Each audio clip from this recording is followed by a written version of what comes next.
Hello and welcome to another episode of Wyverns and Weirdos, a D&D podcast set in Fierlor. Do we have any unusual plugs this week? Or is it just the usual,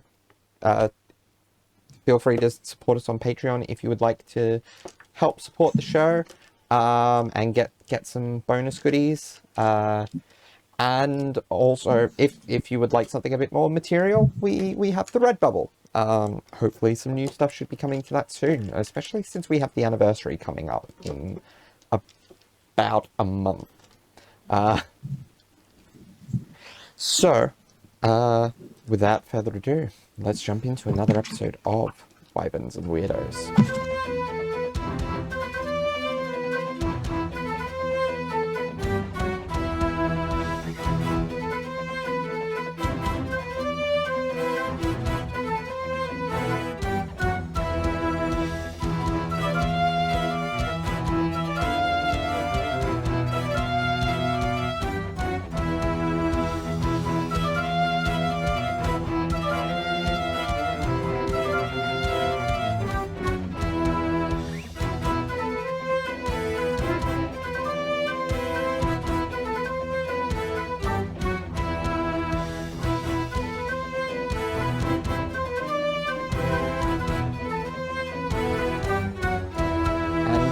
Back. So, last time, Bertie, Rook, and Ross got tattoos while Anya and Neumann had a deep conversation in which Anya revealed that she was not going to return Hathran to the material plane, and was in fact putting away everything that would enable her to see. And there was a cute little moment between Ross and Neumann where Ross, best friend, proposed to Neumann with the Ring of the Battlesmith, I believe it was called. And we left with everyone basically crashing and resting from the exhausting day that it was. So, Bertie and Caius, because they were exhausted, crashed particularly early in the late afternoon. So probably in the wee hours of the morning, Caius would be up, but even a bit before that, Bertie would probably be up. So, Bertie, what will you do? Are you, if anything, in like the 4 hours between you waking up and when Caius will wake up? So I think probably because, again, they fell asleep in the late afternoon. So I think, like, obviously elves only need to, like, rest for 4 hours, but I think I've already established Betty kind of sleeps or, like, drowses or something, so I probably would have drowsed for a fair bit. I've been a bit groggy. But, yeah, probably after, like, because I believe Ross and Newman are in this same room as well. Probably a bit after they've fallen asleep, he's going to wake up. But yeah, again, he was exhausted and still traumatized from the Zeph fight, so he slept in a fair bit longer than he normally would. You do lose your level of exhaustion, though. Yes. So there's that. Yeah, that's a bonus. So yeah, as usual, he kind of like, as usual for the last couple of nights, he wakes up like really suddenly and startled and afraid, and then kind of like looks around for any enemies before kind of relaxing, and then looks down at himself and looks incredibly disappointed when he sees he's still in winter mode. Then he will, because I imagine it's probably dark by this point, but Bertie has dark vision. What does he kind of like see, like when he looks over everyone? Because I think, like Ross is sleeping in the boys' room because she didn't want to sleep in the same room as Anya, which, considering things do not get patched up, probably a fair call. So does he see anything in particular, or he'll kind of like pick his way like up and like look around at everyone, I suppose, and then he'll be making his way towards the window to look out. Ross, Neumann, Caius, any notes on how you were sleeping? I guess the question is just whether Ross is sleeping on the floor or if she and Neumann are sleeping in the same bed. Well, to answer that, Caius is propped up in the corner again on the floor, so the bed is currently free. I will also add the fact that we three are a famous, well-known team, good for specifically doing one thing in particular, which is making forts out of bedding. Is this perhaps what we might have done? Perhaps we're all asleep in the corner in a fort, or are we too tired for this tonight?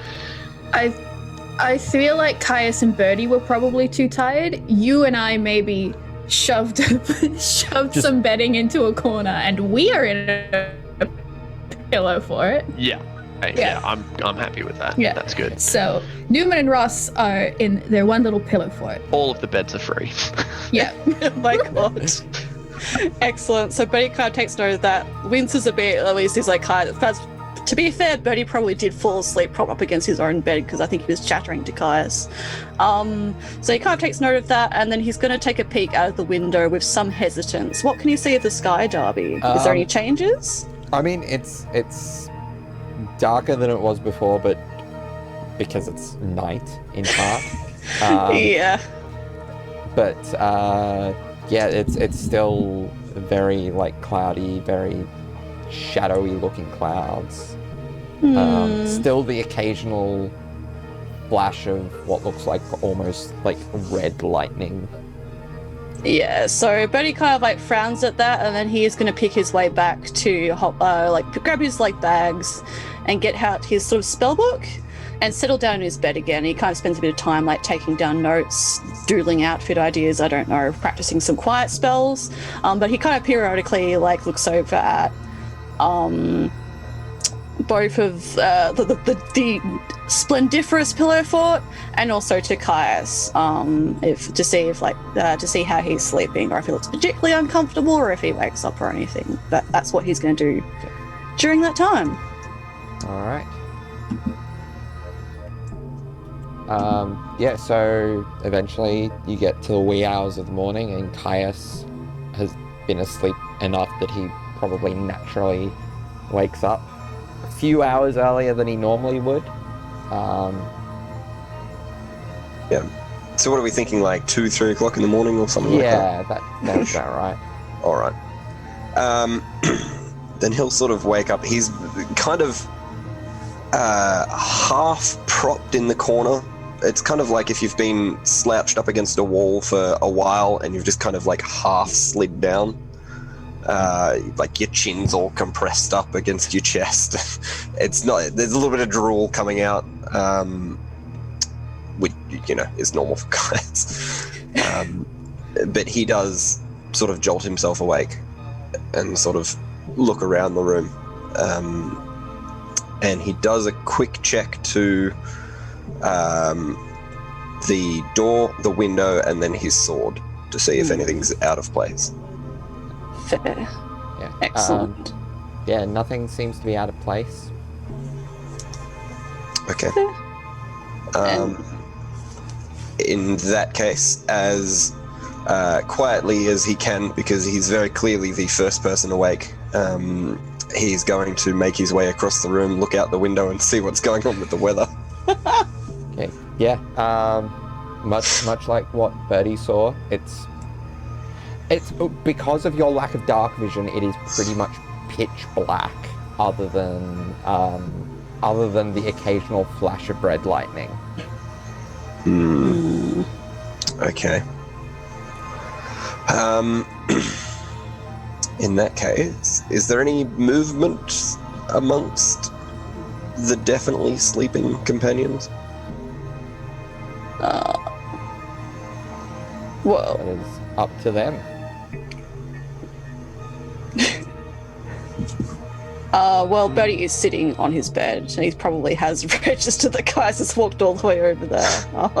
He's not very quiet. No. I was going to say he's the biggest presence in the room, but Neumann is sleeping in this room, so he's not technically the biggest, but yeah. And Bertie will wait a few more beats before he does talk to Caius, though. Yeah. Okay. Yeah, then Caius will just sort of look around and sort of make his way back to his little area and start to gather up his belongings. Okay. I'm assuming he probably hasn't noticed Birdie's awake yet. Roll me a perception check. Oh, this'll go well. It's not going to be a particularly hard DC, but just... That's a natural 20, darling. You're so acutely Yeah. aware of Birdie's presence in this room. You're aware of not only the fact that he's awake, but you hear like every single breath in and out.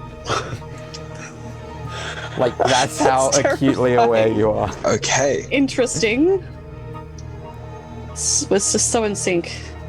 Yep, that's it. Okay. Yeah. Yeah, then he'll go and gather up his stuff, but give like a polite but quiet nod to Bertie. Excellent. Hey, Hello.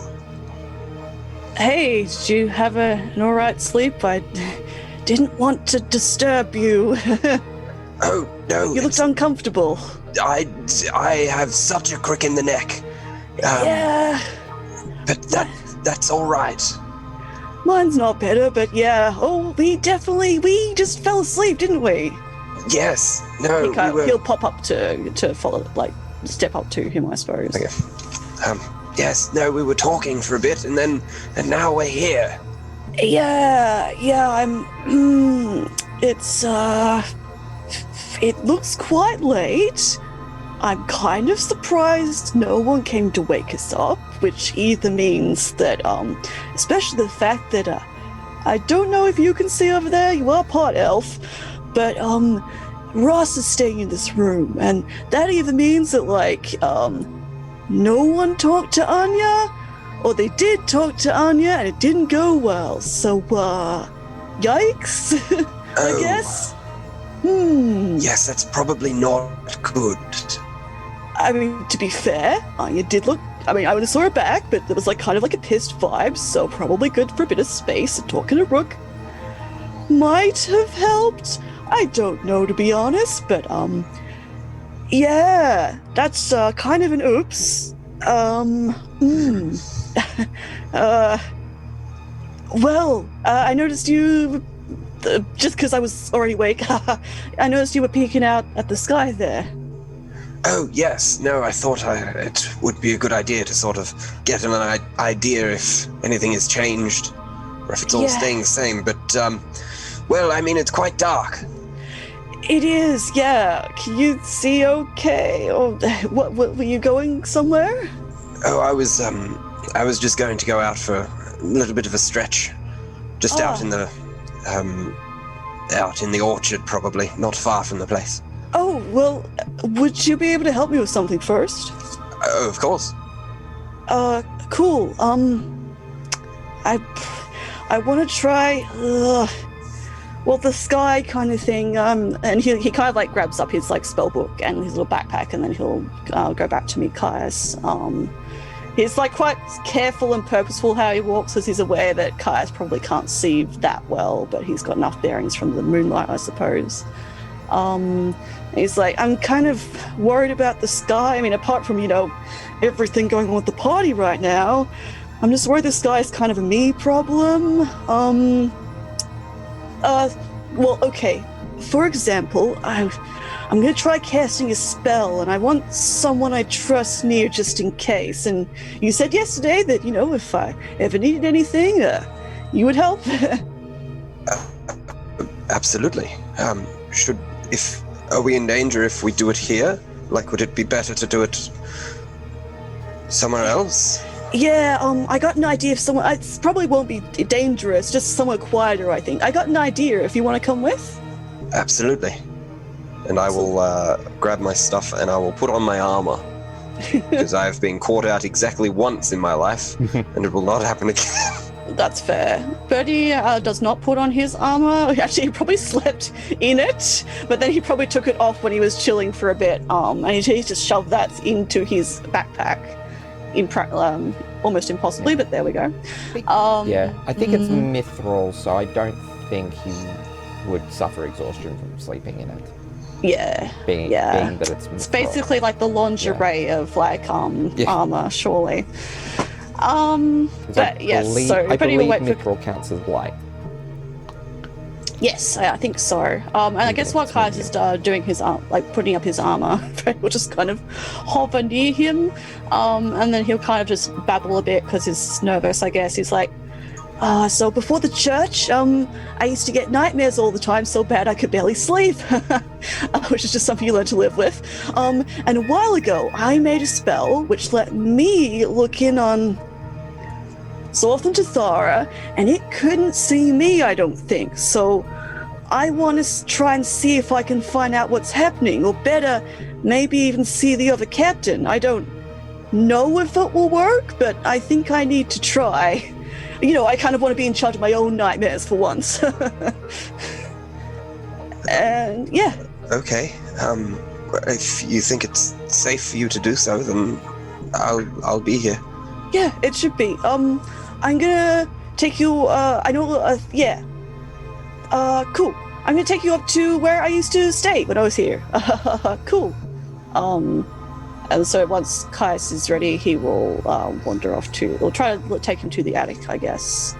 Is Caius still cool navigating? I assume it's lit outside, or is it bright enough for Caius to see? I think, yeah, between like his elven heritage and the flashes of red lightning, he'll have moments where he'll struggle to see, but there's enough light, even if it's in moments, that he can navigate reasonably. Oh, all right. I'll do a real quick thing then. Betty will kind of like go, like he wants to grab Caius's hand. He sees he's like struggling a little bit, and then he's like, no. And then he kind of reaches into his pocket, and he's like, hey, I got an idea. Do you want to see something cool? Yes. Okay. And he takes out the smooth rock that Caius mailed him a few ages, quite some time ago. And while he does that, he kind of makes like a small movement with his thumb and forefinger while he holds it. And like, this isn't the use of the spell, but like I imagine it would give off enough light to just see a little bit better, or at least the same as like lightning. And so within moments, the rock kind of glows with a magical energy, which I hope is okay for Caius to see in like really, really close range. Probably wouldn't give up too much light like a light spell, obviously, but this is magic stone. Would that be okay, Darby? Yeah. Cool. He holds it out for Caius to take then. Oh, Caius is going to sort of gingerly put out his hand and grab the stone. Oh, it's safe, don't worry. Remember this? You said this to me when I was doing bad, but you were doing worse. I don't really get gifts given to me much at all, so it was, nice. I do remember this one. Yeah, it was really cool. I liked it. And I found a way to transfer a bit of my magic into a way anyone can use it for a little while. So it's not that powerful or anything, but maybe your gift to me can light your way a little. Thank you very much. Thank you. And he's going to sort of hold it. He's going to sort of bend over a little bit and hold it against the ground and just sort of use that to navigate. Incredible. Basically, yes. So Betty will take him lead him to the attic, I guess. And yes, cool. So yeah, the attic, again, as we've described before, it's very small and cramped, and Caius will probably have to stoop a bit to get in there.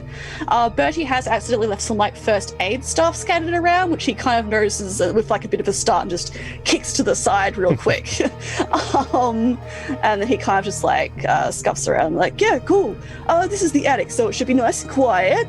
And it's not a big spell thing. I just need just a moment, and probably don't want to wake up anyone with like Ross and Neumann or anyone like that. So yeah, this is where I used to live, by the way. It looked like a room wasn't free, which was a lot of the time when we were doing well. It's very nice up here. Yeah, it's got a nice view of the orchard. Yeah. Probably a little bit different from your room, but this is all I had, so there we go. A room is a room. As long as you stay in it and you're happy, that doesn't matter how big it is. Yeah, well, that's it, precisely. I mean, I keep forgetting you weren't that, you're like man of your life, so traveling most of the time, so it's a pretty good idea to have, I reckon. Yeah, cool. Well, alright, I'm gonna start prepping the spell. Basically, what I'm gonna do is I'm gonna lie on it, close my eyes for a bit, and then I should be able to have vision. So I just want you to keep an eye on me, okay? Okay.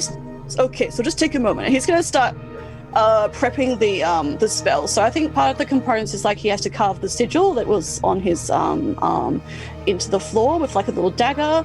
And like he throws like a pinch of human ash, but that's just fine. It's just a vial full of ash. Who knows what that is? Demon ichor, and then like some other stuff. While he's prepping that, he is gonna kind of like just kind of like study Caius for a moment, I guess, and then he's gonna be like, "Hey, this is pretty early, so we don't have to talk about this. You don't even have to talk about it at all if you don't want to. Don't worry, it's not directly about the Anya thing. I think we gotta talk about that later. We did a lot of talking about that yesterday. But can I ask you something about before?" Of course. Cool. Well, I've been wondering, after all the talks yesterday about, well, the whole group and everything, with all the problems with the group right now in Anya, I know you said before that your family got better eventually, which is good. But you've only kind of ever mentioned, like, your barbarian friend and, like... well, I know you said you guys broke up a while back, but before the other stuff, I guess I've been curious, what was Ravenna like? Did she make you feel like what you said mattered? Oh, Sorry, that's quite personal. I'm just curious. That's all. No, I don't no, know much that's about that's fine. that stuff. But I haven't really thought about that for a while. I think, well, I mean, she was a very competent fighter, and that's how we met. Oh, cool. When we started talking and getting to know each other, you know, other skills, and I think she was the first person who actually listened to what I had to say. Oh. Which, well, I mean, I think that's what drew me to her. She seemed to genuinely care and spoke to me, well, you know, spoke to me like I was not a noble, I was just Caius. Oh, well, that's good then. Especially since you said it was only recently when your fam were kind of doing that, so I can understand that. That would have been really good to find someone that was listening to you a bit more, I guess, and good at fighting. That's good. I've been wondering. Well, you know, it's I think it's a little difficult when you go into a group of fighters and you're the only one wearing incredibly shiny armor and carrying weapons that turn people into ice. It's very difficult for some people to treat you as an equal. So I guess that it makes sense in a way. But no, Ravenna was, I think I didn't realize what I was missing until she turned up. And she made me happy. That's really good. Can I ask how long you two were together for? Well, I don't really know. Years are difficult to sort of, figure out. They all sort of blur into one another. But yes, a while. Almost, we met maybe on my 4th or 5th outing with the mercenary group, and we were together for Well, I think several years. Oh, wow. That's great. That would have been good then. And she listened to you the whole time. Well, I mean, it did get a little quiet after, everything that happened, which, makes sense. I did, almost accidentally kill her. That does tend to put a little dint in a relationship. Oh, okay. I thought you two just broke up. Okay. Oh. No.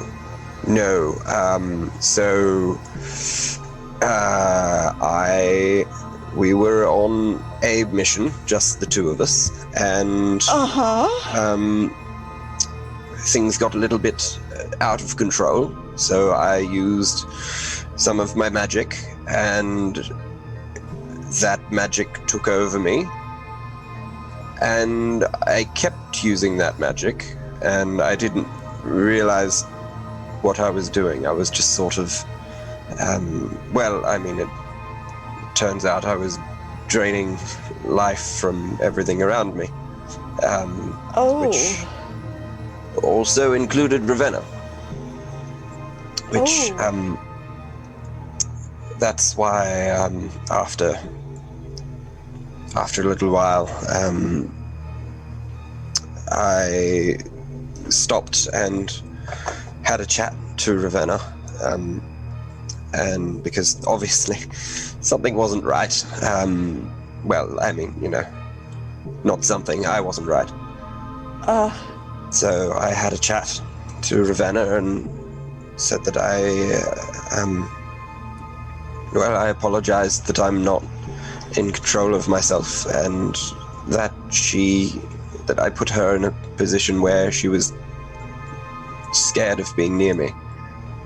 And so I broke it off for her safety, and I said, if I am able to control my magic again, I will come and find you.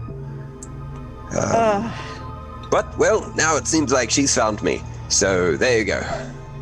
I can get why that would have been even harder for you than everything that happened. Man, okay, yeah. I can get why you were more afraid of your magic than when we first met, and all that all kind of exploding out. Was there anything that was leading up to that caused that explosion, or? Because he said it's kind of felt like a pressure in you for a long time. Well, I mean, I control it now, kinda. I, for the most part, I can, yes. I'm sort of channeling it from somewhere else, I think. I don't really understand where it comes from. I just know that my magic doesn't come from within me anymore. I've controlled that aspect, and now my magic comes from somewhere else. Which, well, it hasn't killed anyone, so I think that's good. No, that's true. Well, yeah, I see. Well, I'm glad at least to hear that she did listen to you for a long part, because I just been wondering, that's all. I'm sorry to hear that. What happened? That's rough. Wow. Well, life. Yeah, no. I can see why you didn't really want to think about after now, at the moment. I realize that's probably, thinking back on that conversation, that's probably not what you wanted to hear, but that's where my head is at the moment. No, that's fine. I think it's good to know that it's tough to think about after, because then you can work towards making it better.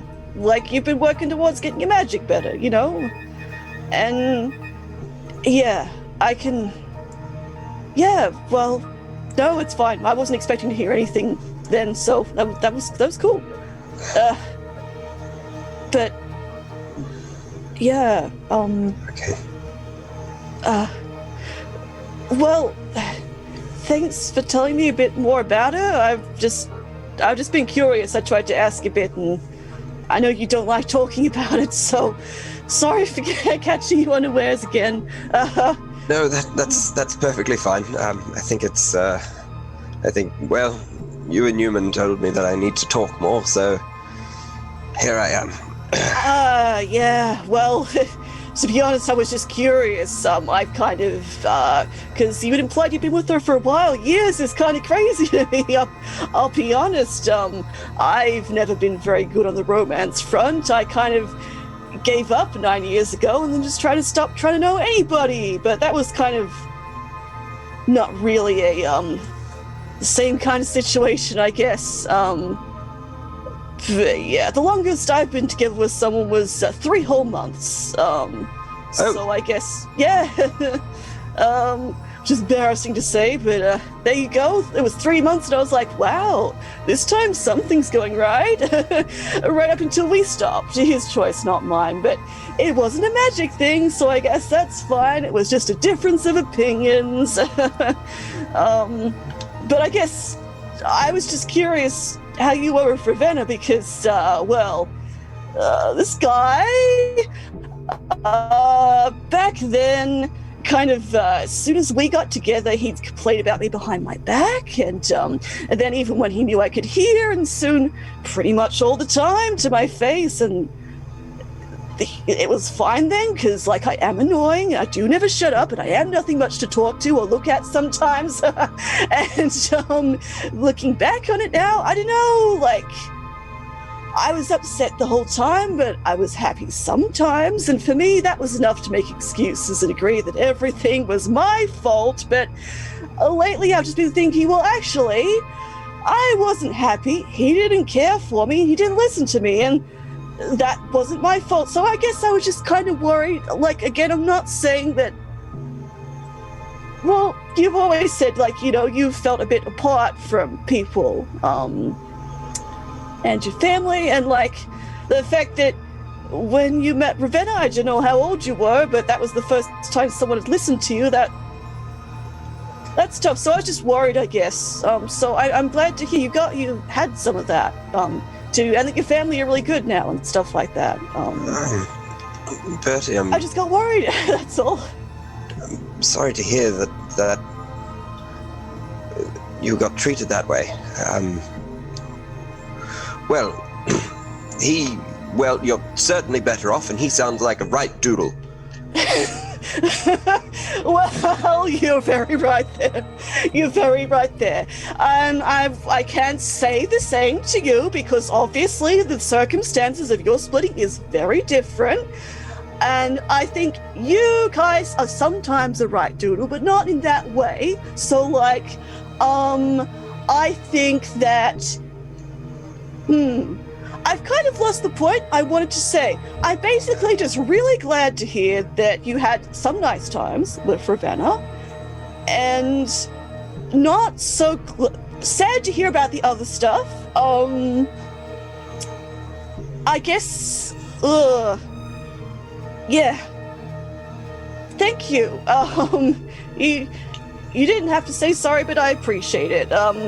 I didn't really think of it as a bad thing, but I've just been thinking about it lately, because I've been thinking about lots of stuff lately, and lots of the time I think, oh, things are my problem, like we've been talking about. But, you know, sometimes things aren't your fault. Similarly, okay, obviously you feel very bad for the Ravenna thing. Very good that, you know, you want to work to fix that. But, you know, it's also the big magic problem thing, so it's good that you're working towards to fix that. I think that's good, and we'll just have to find out why the thing happened with Ravenna later. But yeah, do you think? I guess one more question before I cast the spell, if that's okay. Sure. Do you think the reason Ravenna did what she did was because she was afraid of you before?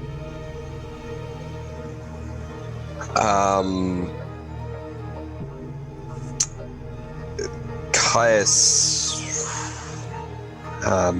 it sort of starts at that a little bit, and goes,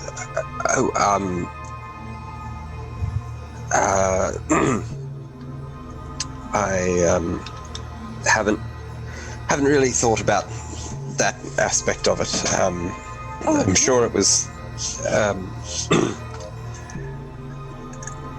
Well, I don't really know what happened, and I think that will be explained at some point. Yeah, no. Anyway, what's going on with your spell? Okay, well, real quick point before. Sorry about that, Caius, and he will kind of try to reach out to grab Caius's hand. Guys will offer a hand. Hey. Well, one thing I just wanted to point out, hearing about what happened, and I guess thinking about what happened after the Zeph fight, I guess. I'm making assumptions, but I just want to reiterate to you, I guess, that I don't think what happened with Zeph was the same thing as what happened to Ravenna, because it was a completely different spell, and I don't feel it the same way as, I guess, as you think or you know how Ravenna felt when the thing happened to her from you, I guess. Thank you. I think, well, thinking on it, it definitely was different. I know that. I think the reason that I was concerned was that wasn't that I lost control this time, it's just that control was taken from me. Yeah. And while it's definitely caused a lot of harm, and I'm incredibly sorry for that, I know that I know this will be less difficult to think about, because I know that I don't think that I had any way to stop that. So, yes, onwards and upwards, I guess. Yeah. Well, the thing is, I guess your magic is more in control now, so yeah.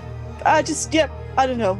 Sorry for the downer. I just wanted to remind you, I guess, that kind of stuff happens if this stuff's not great, but we'll sort some stuff out, and I'm still here, so it'll be fine.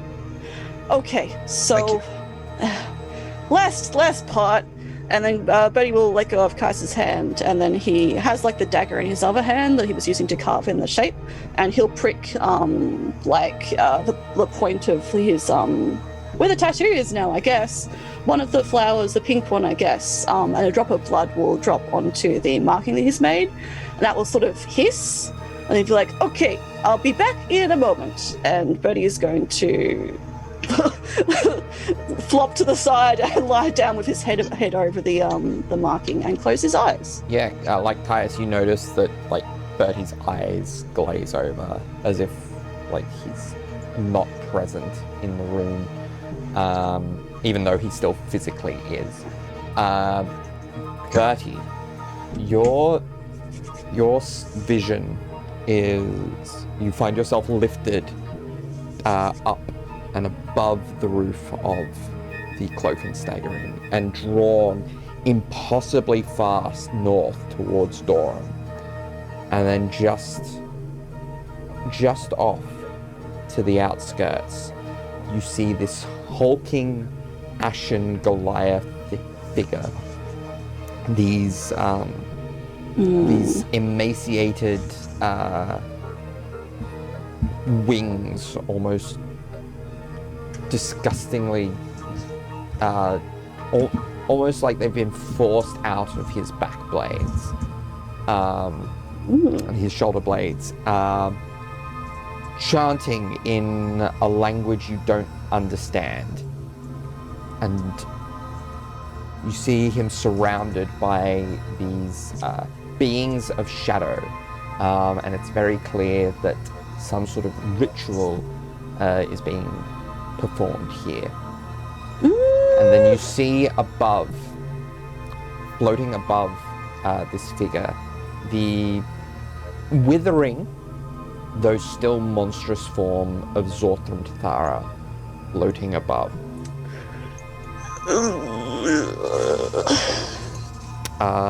The spell can last for up to 10 minutes if you would like to stick around to see anything else.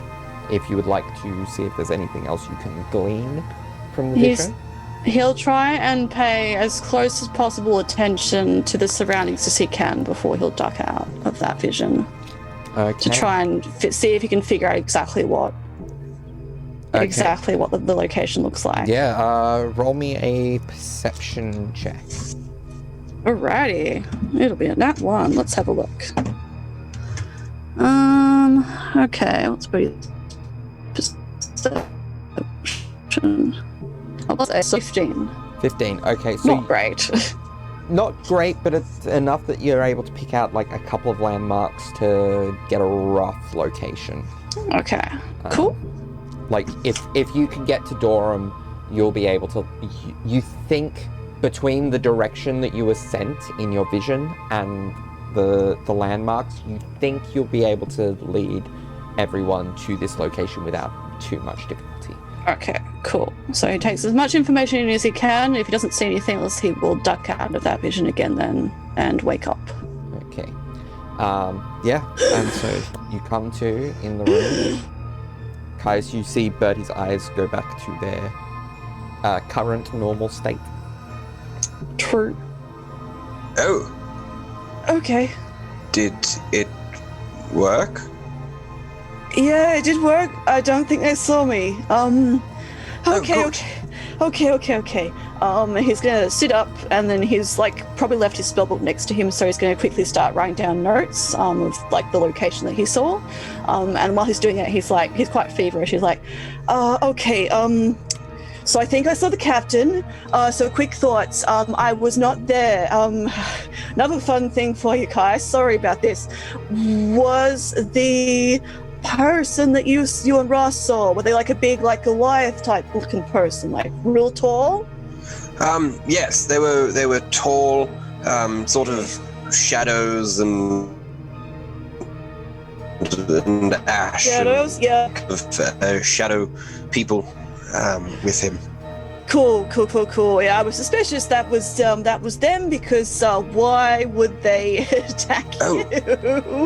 And poor Ross got He was with the captain? Yeah, no, I think he is the captain. Because he was kind of doing a ritual thing and could see vision of Zorthram Tathara there. And guess where he is? Oh God, it's not here, is it? No, Oh, guys. thank God. Okay. So, okay. Can I hold your hand again one moment? Yes, of course. Okay. We can't go right now, all right? Because we have to talk to Anya. Right. Okay. Oh, is it in her home? No. It's not in anyone's home. I think I can remember exactly where it's, but it is in Durham.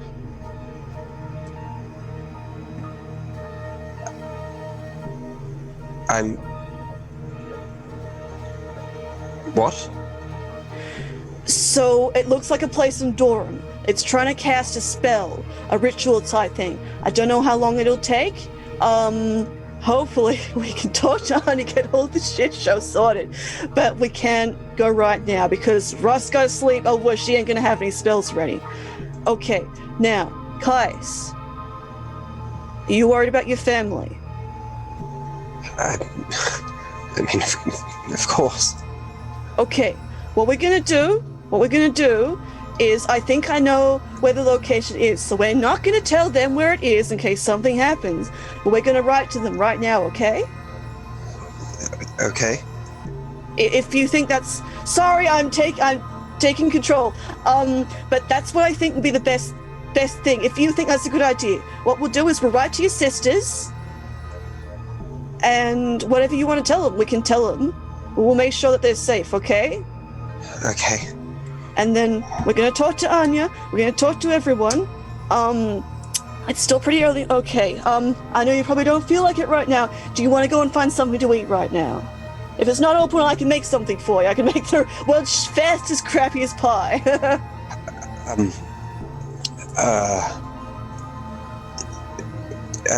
Yes. Sure. What?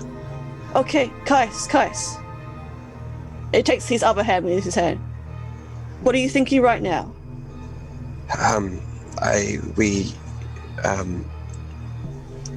We need to get to Durham. I know. We will get to Durham soon. Okay, I promise. We gotta just make sure Russ gets to sleep. We gotta make sure we sort out Anya. We gotta make sure everyone's happy because we may have to fight. Okay?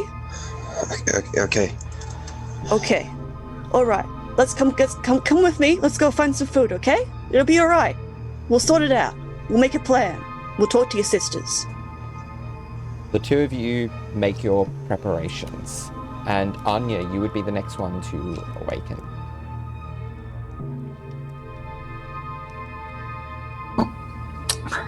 Forgot I muted myself. Apologies.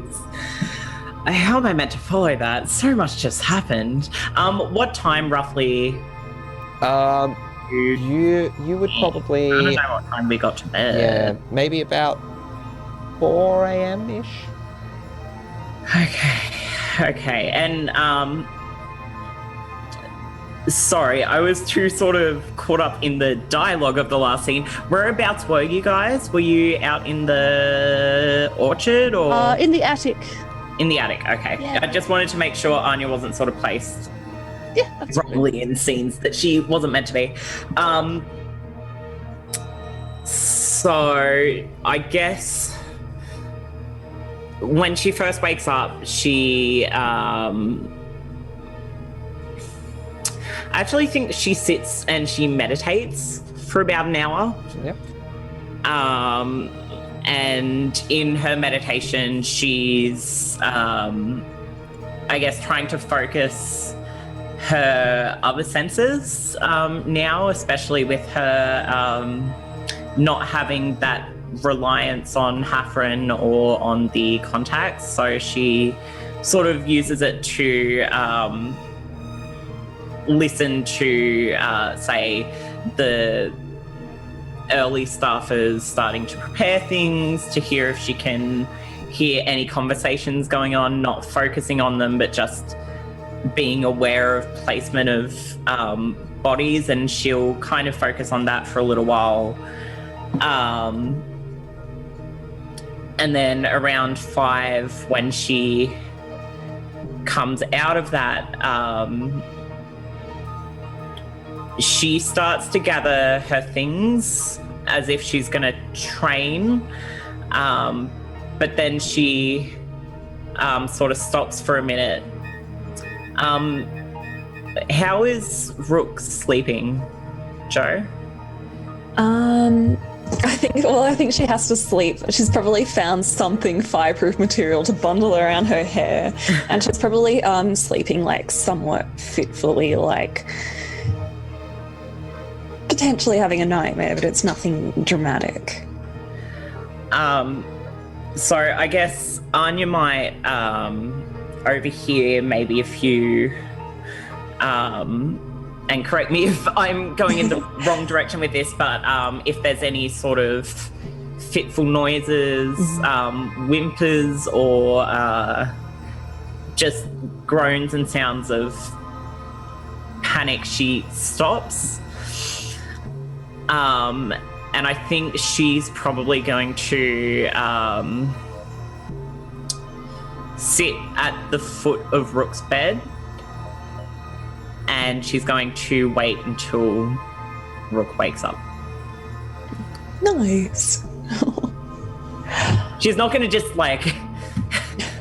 She's sitting there, she's still going to, while she's sitting there, sort of listen around, and without fully going into meditation, she's going to try and take in sounds and work on her breathing, but she is also going to be sort of focused on Brooke. She also, if anyone was looking, which no one is, she looks, because she knows no one else is in the room, she is sort of slumped a bit more with exhaustion. She's not like the sort of grace and posture she quite naturally has through needing to know where to step and like how to move the most quiet. She's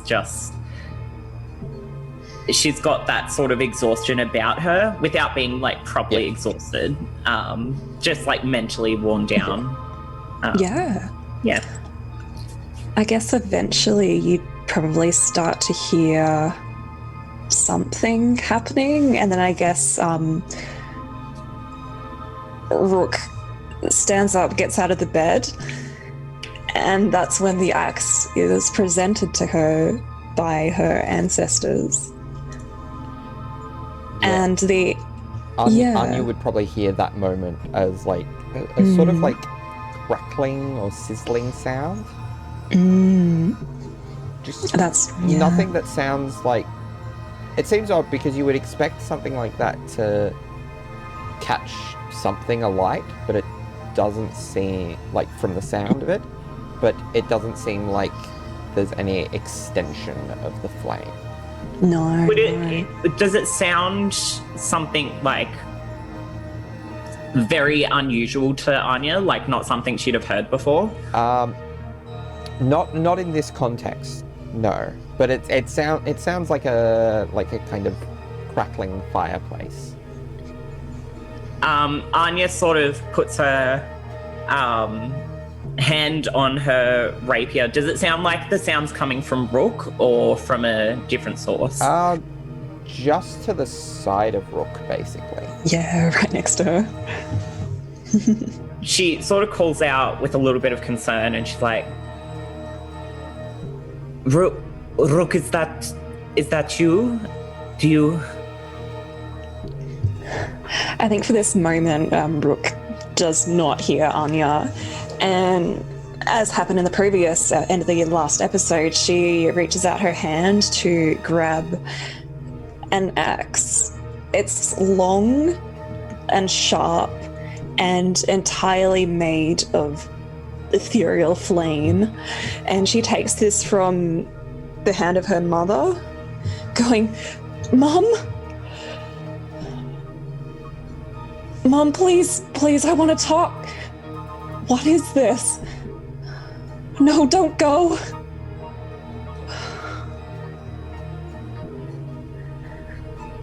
And then she just looks down at the weapon, which still remains in her hands even as these spirits fade away. And she just slumps down onto the bed. Before finally looking up and noticing that Anya is there. Hey. Anya's hand is still to her rapier, but she kind of reaches out a hand and she's like, was that... Mom was here just for a moment and she gave me a weapon? I don't understand. What does this mean? Is that what I can hear? Yeah. Yeah, they all manifested for a moment just to give me this. Does it mean I'm on the right path or something? Am I growing stronger? I don't understand what they want me to do. Can I... And she kind of reaches her hand further to sort of go to touch Rook's arm, and she's like, Can I sit? Oh, yeah, of course. She like shuffles over, allow Anya to sit. She puts her hand on Rook's arm and she's like,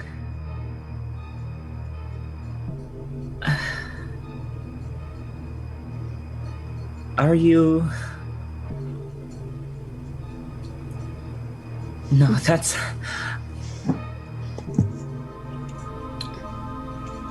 I don't have answers for you, I'm sorry. Are you okay? I guess I will be. I mean, it hurts just getting glimpses of them and not being able to talk about them, not knowing what they want. I mean, I've misinterpreted what they wanted before. If I was a little... people in my tribe who are a little bit stronger, we can cast the augury spell, and it's a little bit different to how most people cast it. We get a little bit more communication, I reckon. But I don't know how to do that, and I don't have the right artifacts to use it, so I'm just left with little glimpses.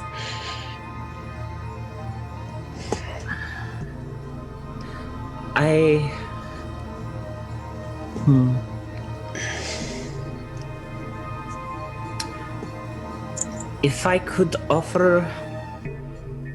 No, I can offer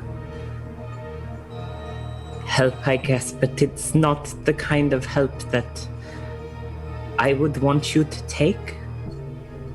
But I do know that it is, well, an option. What are you offering? She pulls into her bag, and she pulls out the ruby rod of the Packmaster, and she's like, I don't want you to do this, but if you need, I can contact Asmodeus and ask. I don't know how much he would know,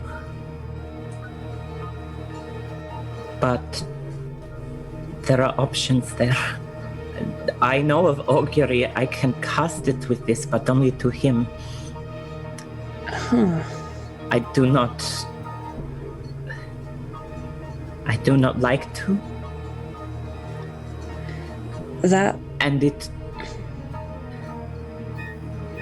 It doesn't seem like an option you're very fond of. Would it cost you something to contact him? Not any more than what I have already given. This is the reward for what has already been taken. But I'm trying to sever these ties, I guess. That's part of... She sort of gestures to where her eyes are wrapped. She's like, I can't keep relying on the gifts of other people when they're double-edged swords. Oh. Well, in that case, then, no, I'm not going to ask you to do it. I'm not going to ask you to do something that's turning against what your current goals are. If you want to be free from him, I'm not putting you back in his service. But you want to know more, yes? I do. But I did have some leads on how to get the artifacts that were stolen from my people that maybe if I'm powerful enough, I can use to contact my ancestors. So, although this would be the quicker option, I don't know if it's worth the cost. I can still keep going. Anya, she smiles a little bit and she puts the rod away and she's like, thank you. Not for...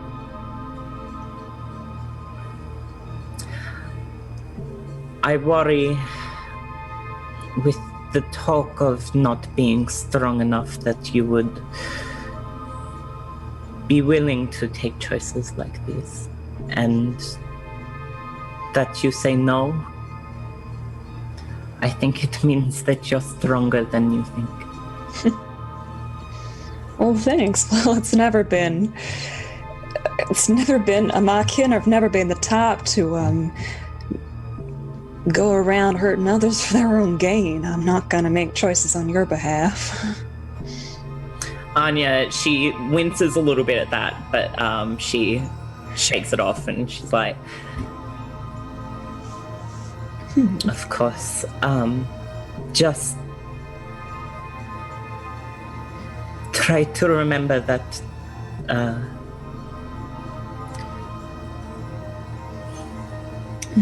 that sometimes power comes with a cost, even if it's just for yourself. Oh, I'll keep that in mind.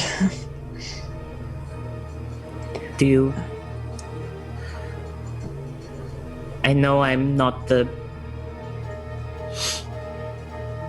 best at this, and I haven't been very focused, but do you want to talk about what happened? I mean, what exactly? There's been a lot going on. Pick one. I don't think there's been time at all for any of it, and it's early. The others have not stirred, the birds have not stirred. That's true. Time has been in short supply lately.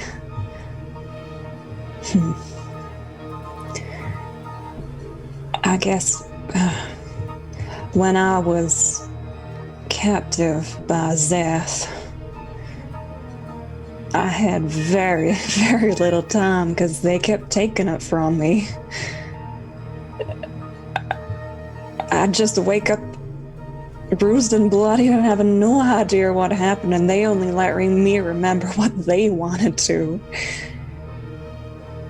And they pretty much implied that I was not going to survive this process. And so when they said that they were going to go and infiltrate you folks as well, there was also a big implication that you folks probably wouldn't survive either. So I'm so glad that that's not how that turned out. I was so lucky to be able to escape, and that all of you managed to take them out. I'm really relieved that's not how I expected things to go when I was jailed there.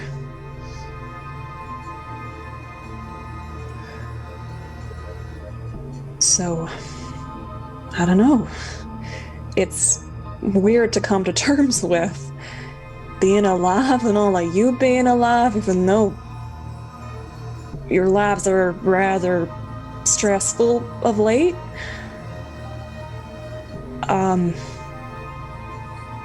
Guess what I'm trying to say is that I'm happy that you're well and that we're together, I suppose.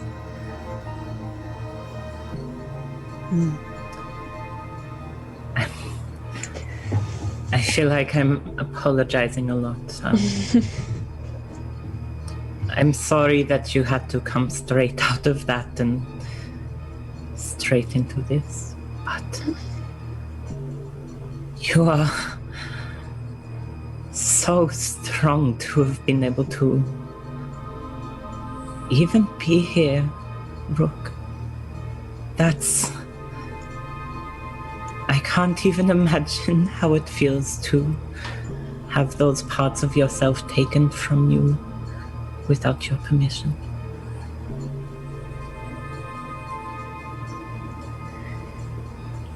I guess lots of us get things taken from us that we just gotta learn how to deal with. But you're here. Yeah, still kicking. Still going on with my mission. But you were saying before that Asmodeus was the one that gave you some of your sight? What about what Neumann made for you? That didn't have anything to do with him, did it? No, not. What Neumann made me was a kind gift, but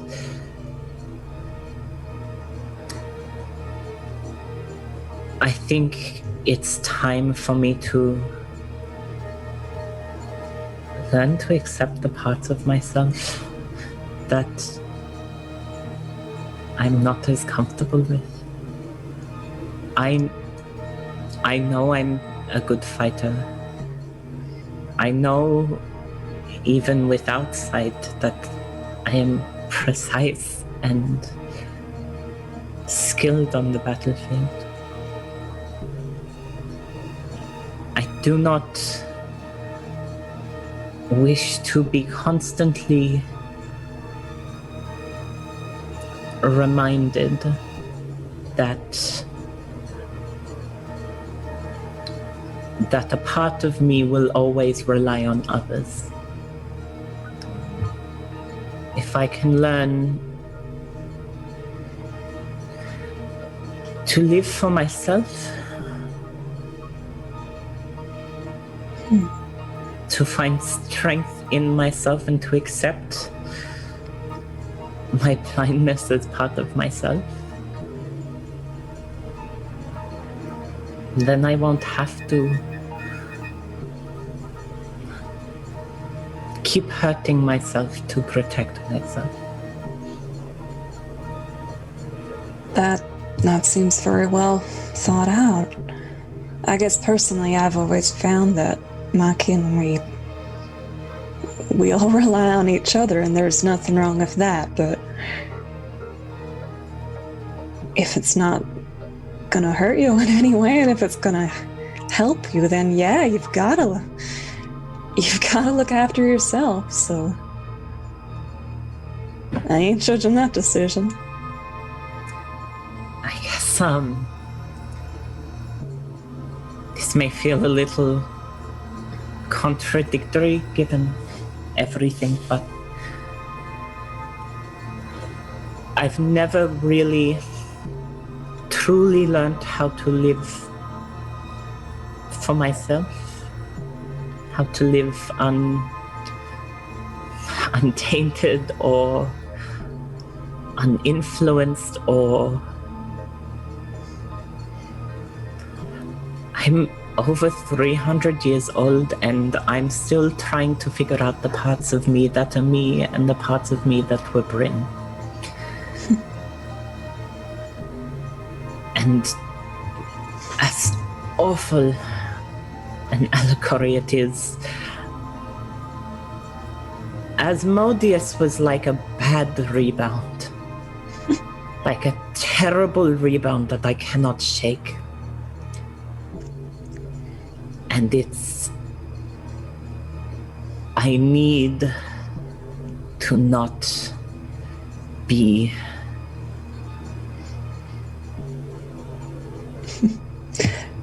That is quite the gross allegory, but I see what you mean. That's not in a romantic way whatsoever. I hoped that. Yeah.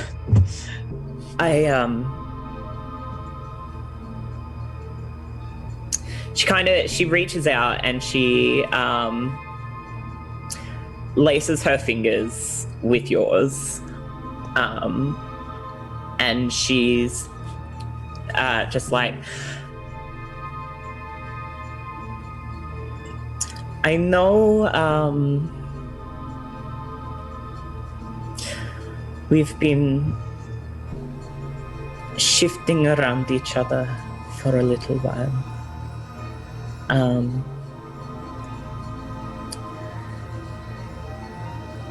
And I think you're someone so special, Rook.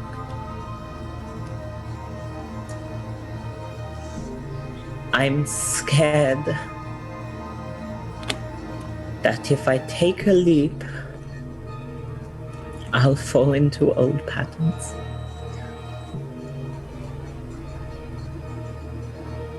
I can understand that. Things didn't end great with my last partner. If that's what you're... I can assume that's what you're implying. It is, yes. And I don't want my own mass of emotions to hurt anyone else, especially with all the duties that I have to follow right now, so I understand. I understand where you're coming from, and I do have strong feelings for you. Can I ask something of you? Of course.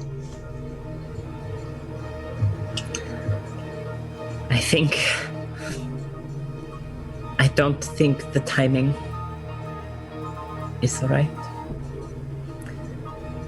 But I won't say if, but when we both get through this, will you give me the luxury of time? Nothing will make me happier.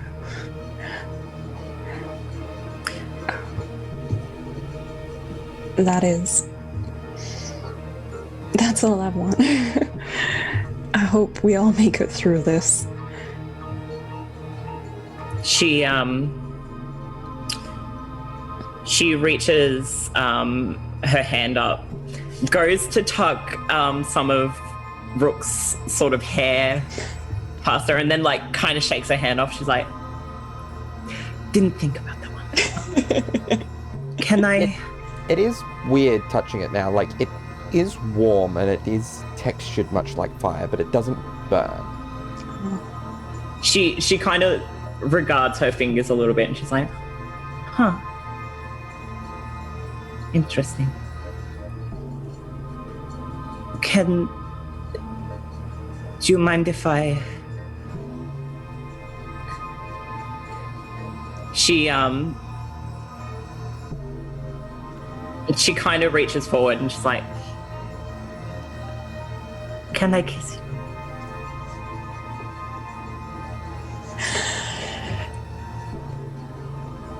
I thought you're never gonna ask. She puts the hand that she burnt, the hand that isn't holding Rook's hand, she puts it on Rook's cheek, and she kisses Rook softly on the corner of the mouth, and then on the forehead. And she's like, thank you.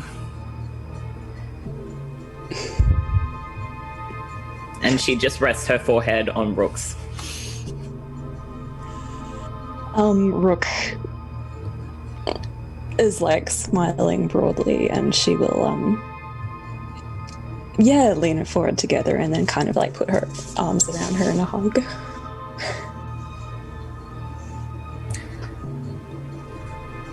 I think knowing that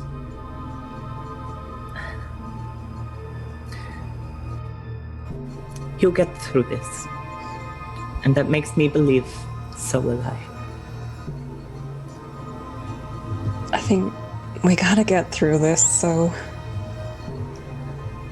we can have that time together in that future. not just for that, but it will certainly. I certainly look forward to it. Meanwhile, around about now, Ross and Neumann are waking up for the day. Now you get the how do I follow that torch? So, Yeah. yesterday was a huge day. I just hope there's nothing else, like, overwhelmingly big today. I just don't think I'd be able to deal with it. Ross immediately was stretching and immediately freezes and her eyes go really wide. And she's like, about that.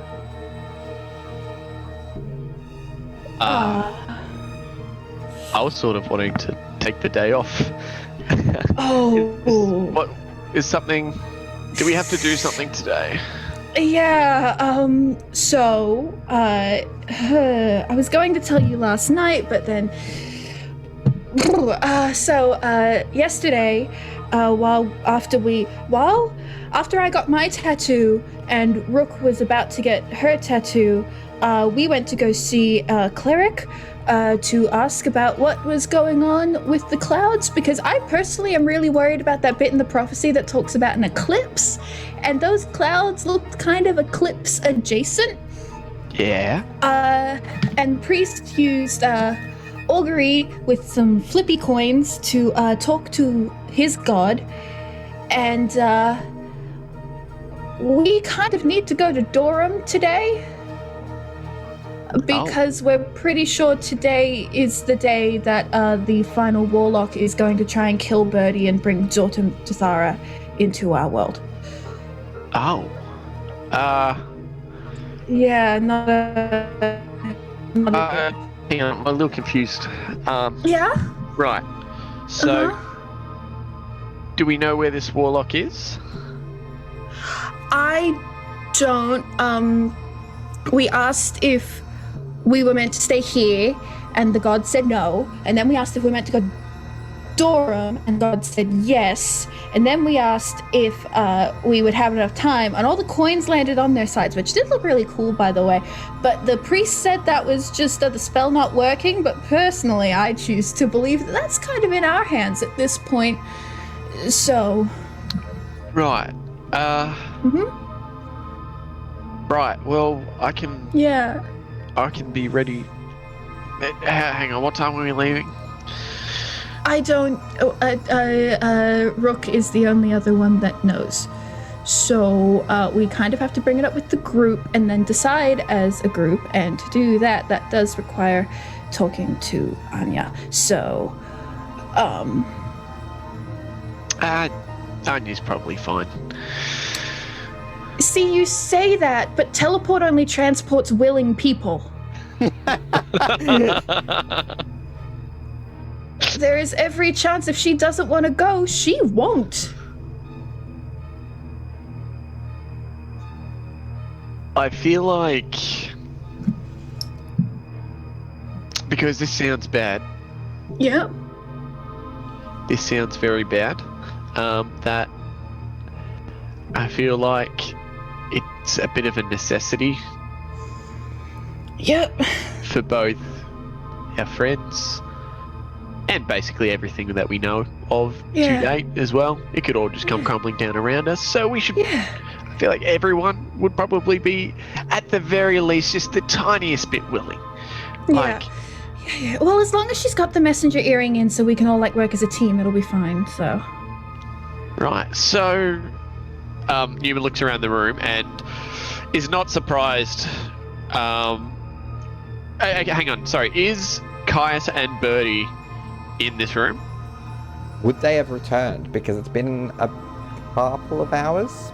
No, we went to go and get pies. That's right, yes. Yeah. So Neumann is like, family.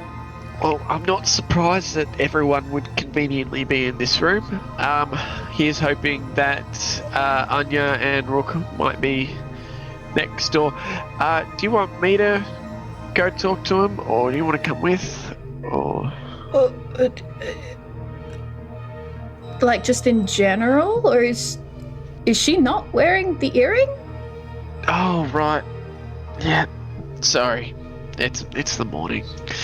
No, that's fine. I'm normally like that, but All right. So what do we say to them?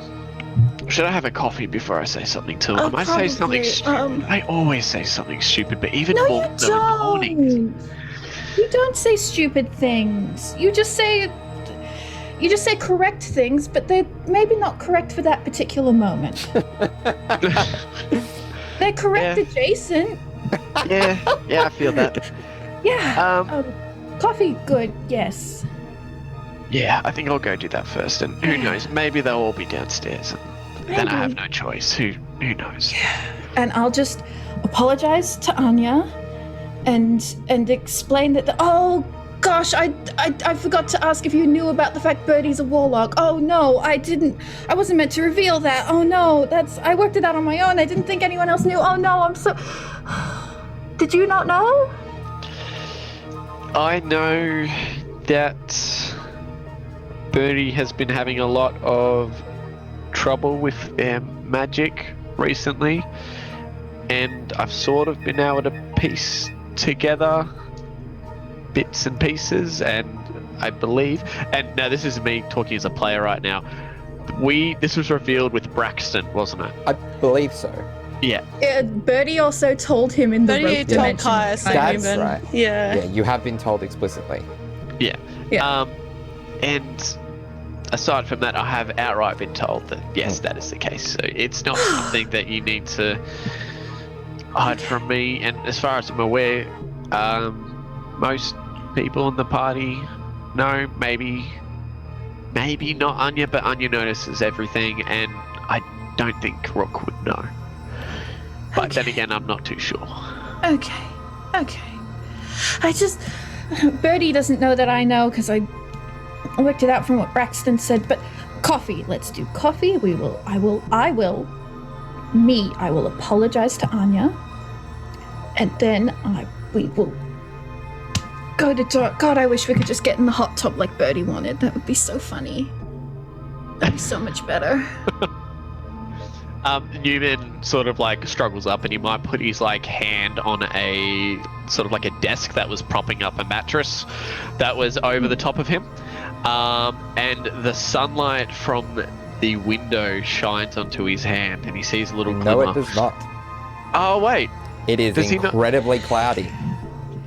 oh, never mind then. A bolt of lightning, red Yeah. lightning, shoots in the sky.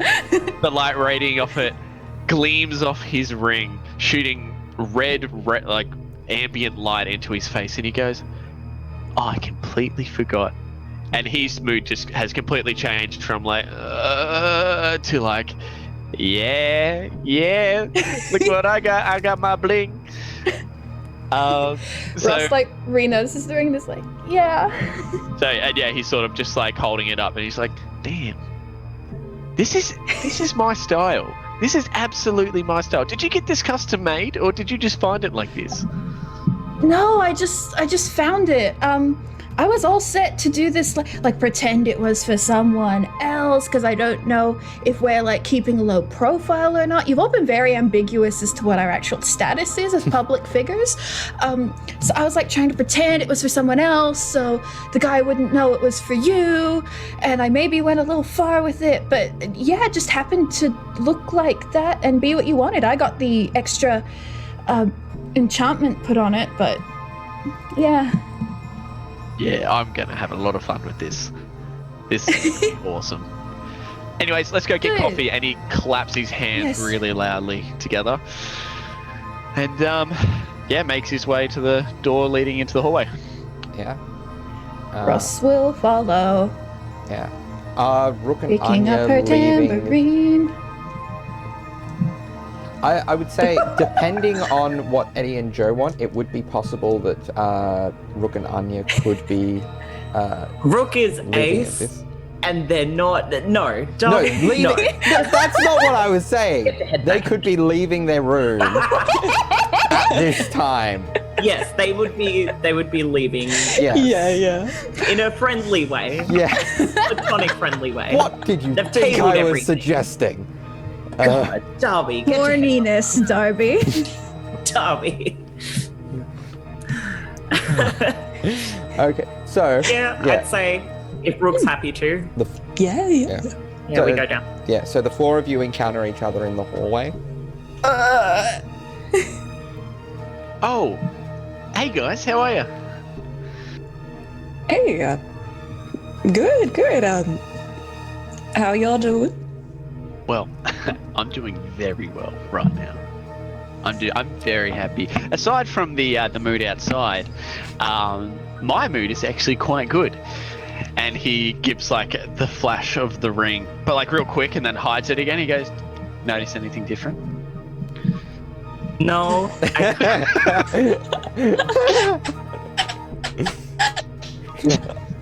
Right. Sorry. Give me a hand, Anya. Anya reaches out a hand. Neumann doesn't take the ring off. No, that'd be weird. Neumann takes his ring off and he puts it in Anya's hand. But before he does that, he consults his big brain of his and he goes, "Do I need to attune to this again if I take it off?" No. Okay, he does just that. Are you fake proposing to me again? What's happening right now? Oh no, that wasn't a fake proposal. That was just a complete misunderstanding on your behalf. And it's not happening again, right? No, absolutely not. This is actually my ring. And sorry, I thought you went that kind of way. Oh no, it's a friendship ring. Okay. So someone got it for me. And he's like pointing at Ross. But then he's like, "Oh right, Ross got it for me." Anya passes it back. She's like, "Of course." Oh, nice. So water, it's got magic capabilities? Does it? It's got magic and enhancement, and look at it. It is my style. If this does not say me, what will? This is me to a T. Yeah, it looks very nice. So, that aside, what are you guys doing?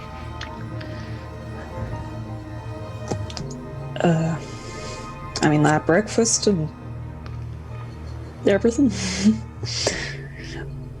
I guess we've got to sort out what we're doing as well.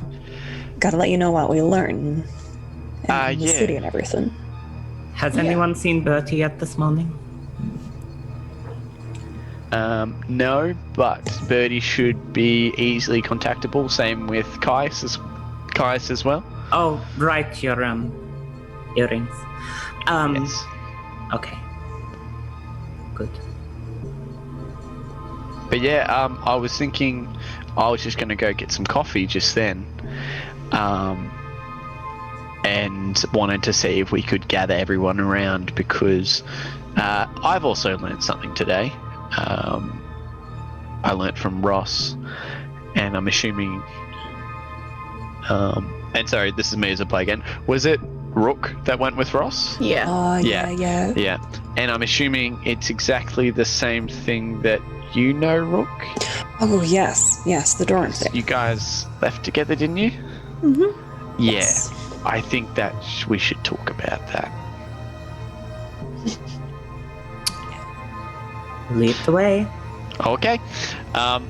And Neumann goes to, as he turns around, he looks at Ross and he goes, "Sorry." Ross, But like, it's all facial expressions. Ross has been looking at Anya this whole time. Because I believe, as previously stated, no one ever told Ross that Anya was blind. So, as we're all chugging along, Ross just goes, "Anya." Anya stops. "I'm sorry." I was out of line and I was wrong.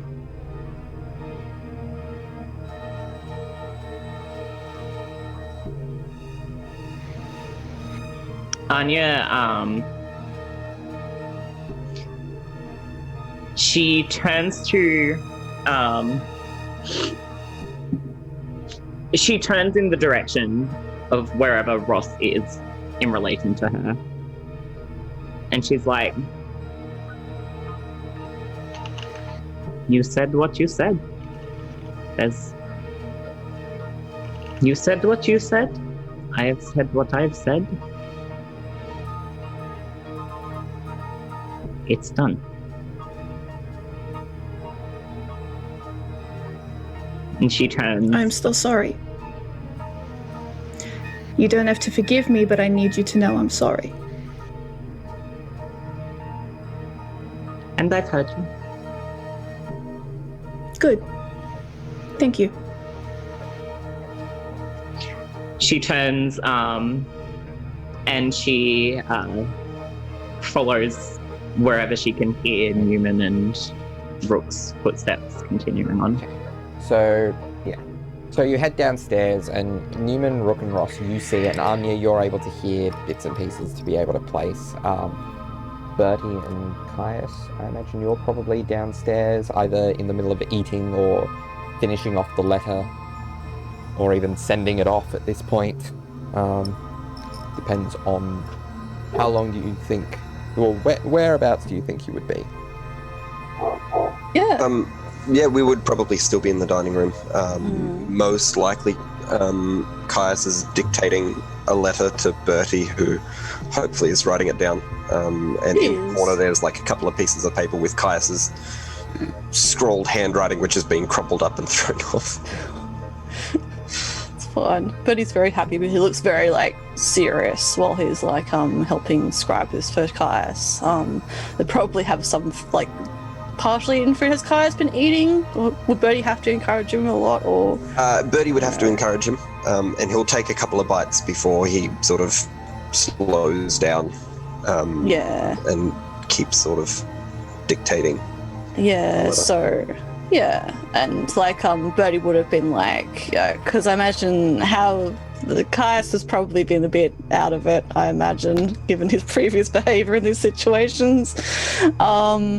So like Bertie would have been like trying to basically guide Caius as much as possible, without trying to baby him too much, because he is still very over anxious about the fact that Caius does not like being told what to do, because Bertie doesn't like that either.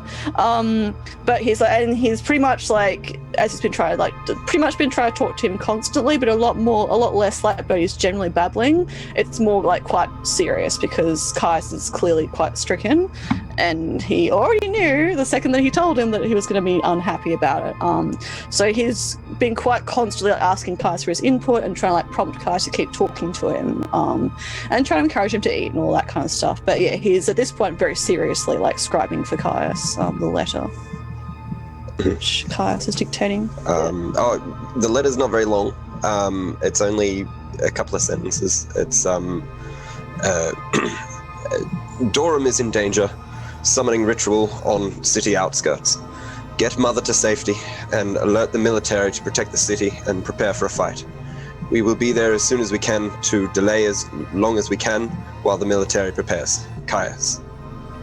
And if Bertie can send that to anyone in the Silvius household. Yeah. He'll probably send it to Sybil, I guess, but he'll basically just be like, he probably would, send it to Sybil, as he sent the letter to her previously. Actually, with that as well, does that spell allow for multiple items? Yeah, for sure. It's basically like, I think from what I remember, it's like Gauda's Speedy Courier. Basically, it appears with a box, and you can just chuck anything in there. Like within like a size, obviously. Okay. Limit. In that case, as so it doesn't appear like a prank, he's going to take off his, reach into his pocket and bring out his, the Silvius crest, which has been used as the brooch on his cloak, and he'll enclose that with the box as well. Excellent. Okay, that everything? All right. Yes. Okay, I'll send it. And again, Bertie will he'll he has like a little vial of like just some glitter or something, which he just displays on the table, makes the symbol with his fingers, and then drops the coins in, and like the little spirit will arrive, air elemental will arrive to deliver Okay. the stuff. Yeah. So mark off the spell slot in case you don't Yep. get a short rest in. I'll do- Anya, you would have almost certainly heard It was a 10, so I'm with your fine. passive perception, what the dictation that Caius was giving. Hmm. And Yeah, she frowns a little bit, and when they reach the table, is there a free seat next to Birdie, say on Birdie's other side? Yeah, probably. Yeah, for She sure. pointedly takes that side. She doesn't say anything, she just sits down. Yeah, excellent. Fantastic. So Bertie will kind of like start a bit when he sees Anya arrive, but he doesn't say anything for a couple of moments, and the elemental will disappear, and then he'll be like, "Okay, you want to eat a bit more? You're good. We'll sort it out." Right. Yes. No. Of course. Yeah. Hey, Caius. Yes. Yes. Yeah, he'll reach out and take his hand again. We'll sort it out. We're a team, yeah? All of us. I know. Yeah. I'm sure we will. It'll be good. Anya and Caius is going to look up and then sort of double take at the blindfold, which was fashioned from his sister's pajamas. Yep. Oh. Bertie will look around, probably look at the same time and be like,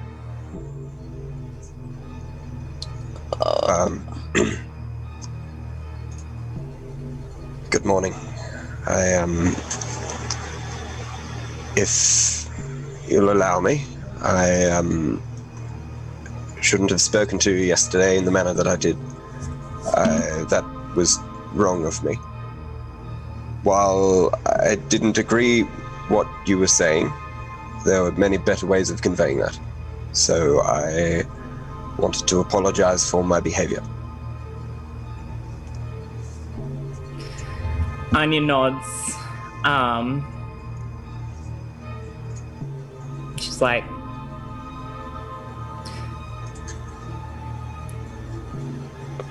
there's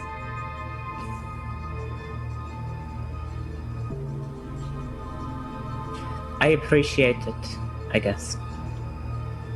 I'm not giving back the rat, though. She gestures to her eyes. Right, yes, no. You know what? She's got more pajamas, that's fine.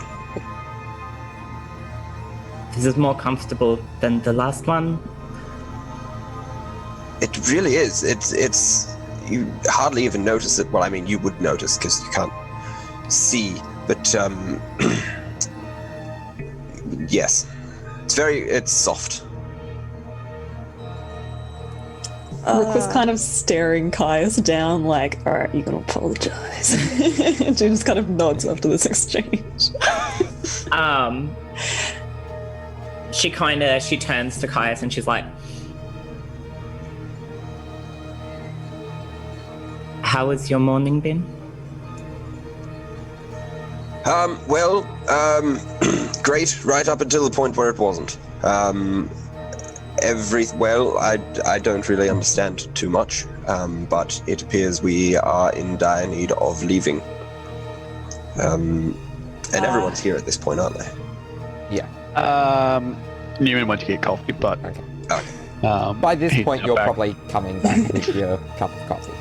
And I guess he doesn't really see what you guys are all doing, and he comes back taking a sip of his coffee going, this weather, hey. And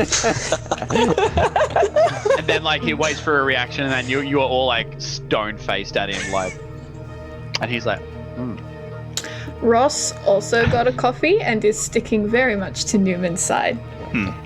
Neumann, after he got his coffee, might have like turned to you and like did a quick like double hand shoulder pat. Aww. To be like, it's gonna be okay. Oh, The coffee in his hand? it's very Doctor in the dexterous. side of the head. Pull up his tail. He has a tail.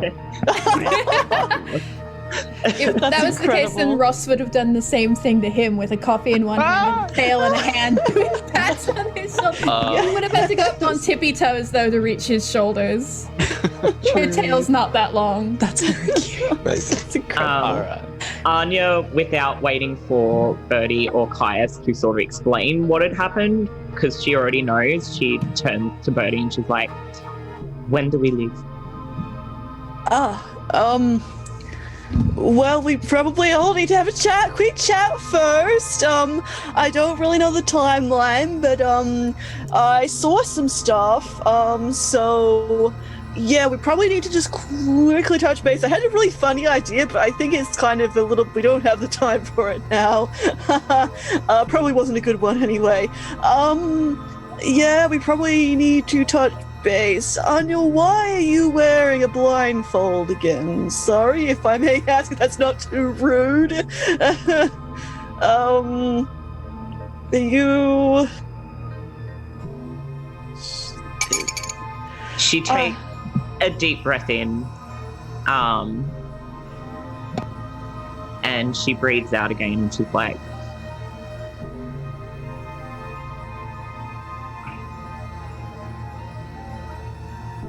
it won't affect my fight.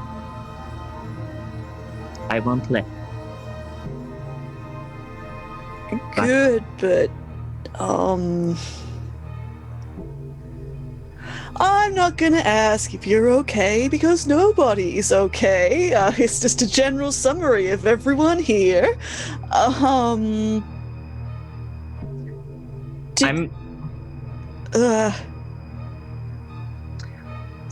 going to start cutting ties with the one that I should not talk about publicly in a tavern. Yeah, certainly not here. And part of that, despite Newman's very kind gift, is accepting the parts of me that were part of me before he had. Betty shoots like a very concerned look over at Neumann, and then Ross, and then Rook, and then looks back at Caius, in that kind of order, and then back at Anya. I will not be relying on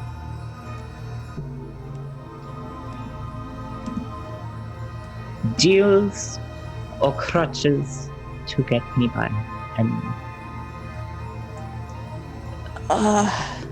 And if that means I forgo my sight, so Okay, well, I'm gonna say a real quick thing, really quickly, because I should probably be talking about this in private, but, Anya kind of picked up on a couple of things at the talk yesterday that you felt like you've been kind of let down by us, or sort of not checked in on enough, and I just wanted to apologize for that. I'm not very good at checking in on people, and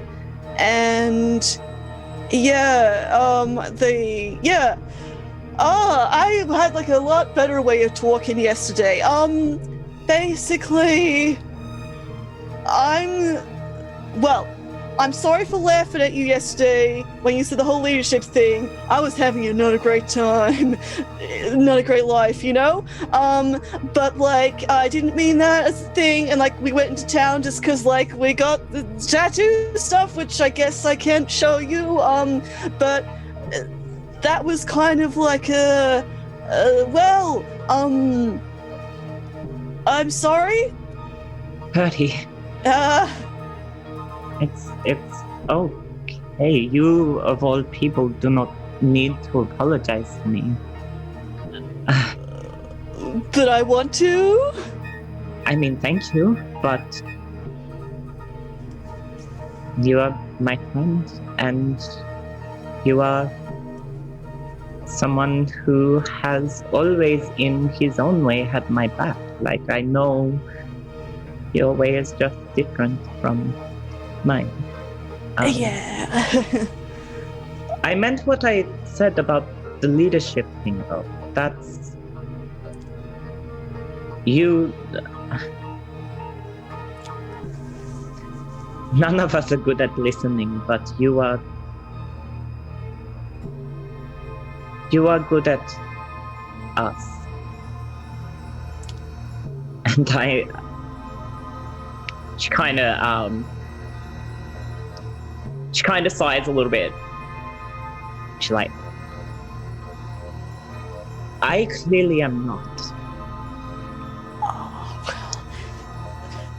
We can all do with improvements.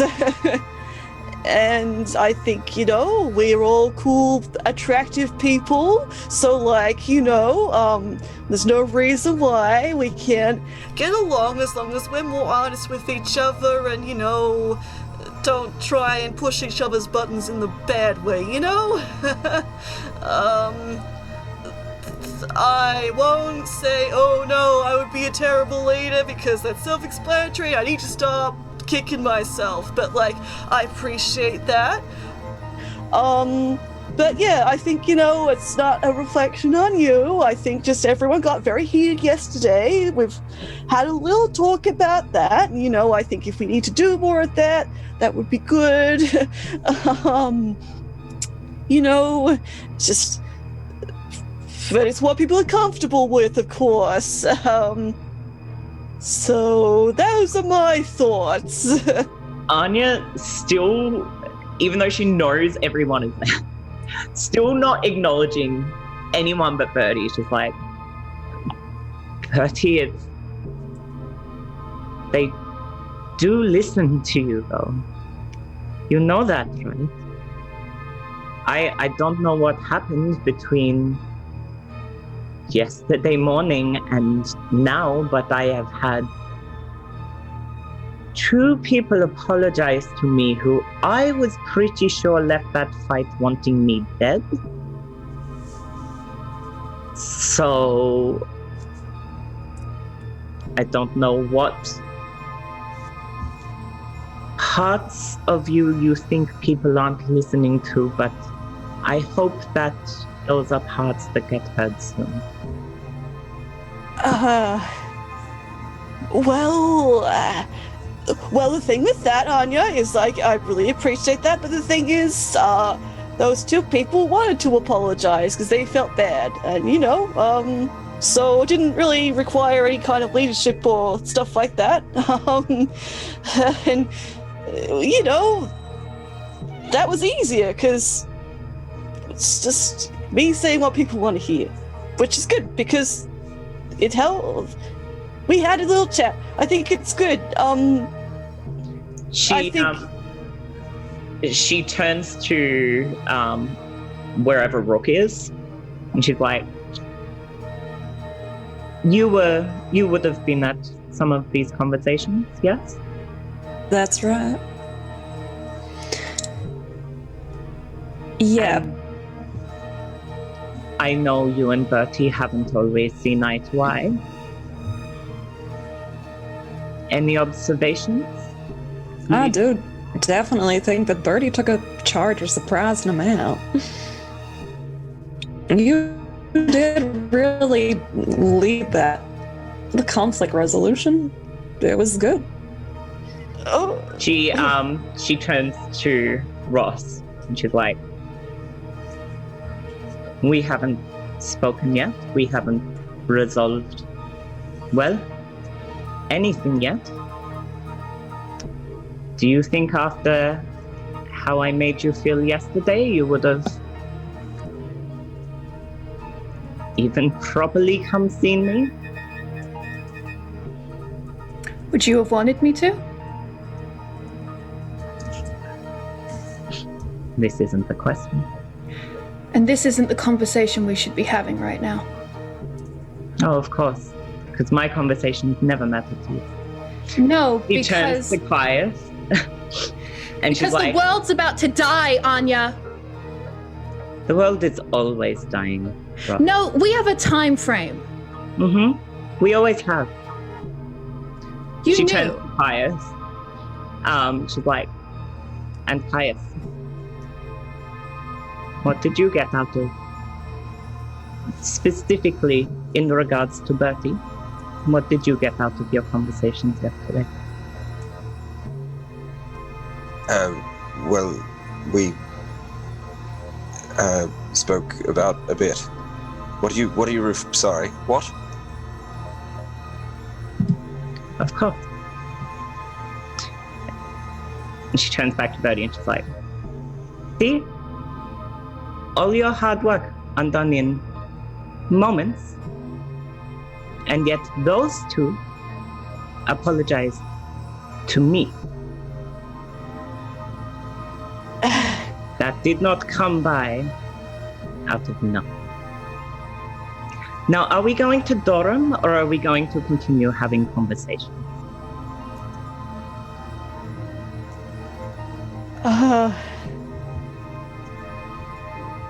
All right, so how exactly did you find out about that we gotta go to Durham, Bertie? Because Ross and I learned through a cleric's augury spell that we really shouldn't be here.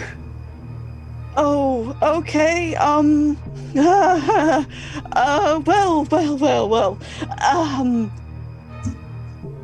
Yeah, I did a spell. I can do a spell. I used to do a spell.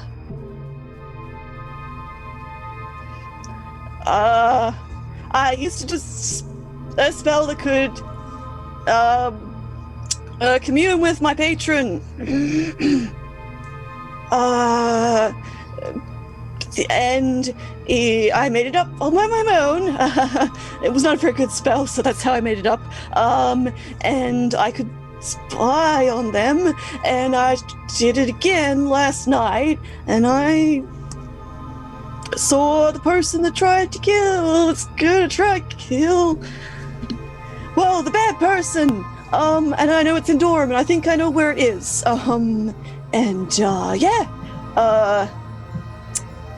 It's a person that some of us have seen already, so, yep. But yeah, I think I know where it is, so I know where it's in Durham. They would try to do some kind of spell, which did not look good, so that's the info I have. So I think I know where they are, but I was really hoping we could have a nice conversation and get that all sorted first, but there we go. Yeah, so yes, bad person that will probably, well, bad person that wants to kill me specifically, but that's not the big dealio thing. It's more sort of like if they succeed, the world ends, that kind of stuff, you know?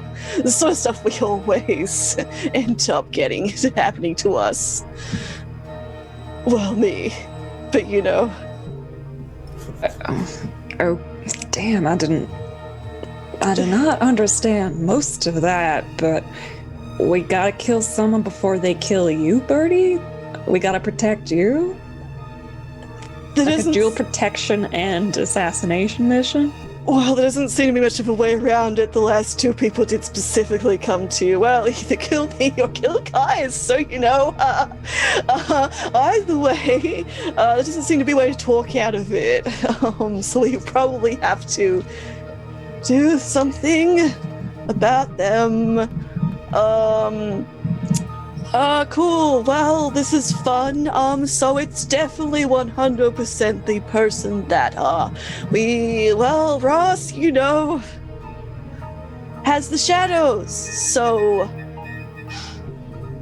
confirmed, I guess. Sounds like the person Kai saw. So, there we go. That's another fun little thing on top of the little prism of everything right now.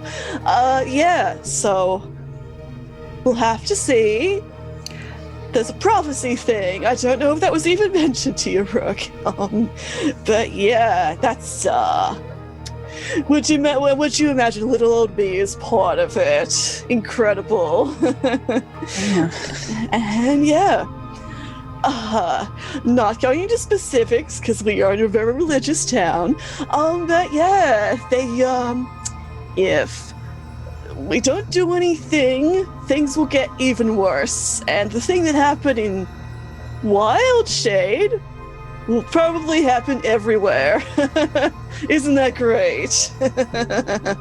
It's fine, I've had like 4 days training, so it'll be cool.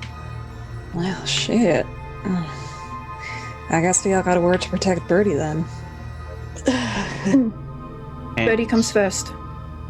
we shouldn't let them surprise us. I don't think we can take any more surprises. I don't think we've once gotten away all okay from a surprise attack. No. So at least if we go to Doran, we'll have some form of control, if only a little bit as well. Yeah. I don't know how much time we have, but I do know where they were, and I know what they look like now, so I can probably track them down using a spell, even if they're not there anymore. But it looked like they were doing a ritual, so I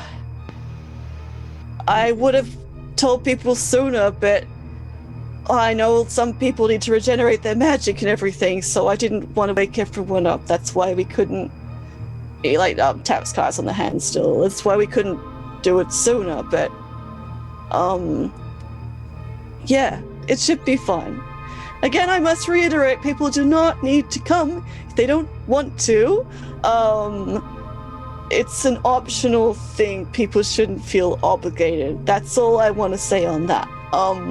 But yeah, I guess we'll see how stuff goes. Anya, good to go. She places a hand on Birdie's shoulder and she's like, when are we leaving? Well, we really can't talk about all the group stuff now, can we? I will get my stuff for when people are ready to, like, people can talk, people can get ready. I will be ready whenever. I need to talk to some people first. Caius, could you come with me briefly, if that's all right? Of course. I'll be back soon. I'll get my stuff. And he Would was it very be o- uncomfortable. Would it be okay if we discuss some kind of strategy with Rookba about what we're going to do when we get there? Yeah. I've got a few thoughts. You guys all got more fighting experience than I do. So yeah, no, for sure. Yes, yeah. Cool. Just didn't want to do it without your knowledge. No, Okay. yeah. Cool. So I've been thinking a little bit about what kind of roles you could all fit into. So can I say my thoughts and you can say if they work or not?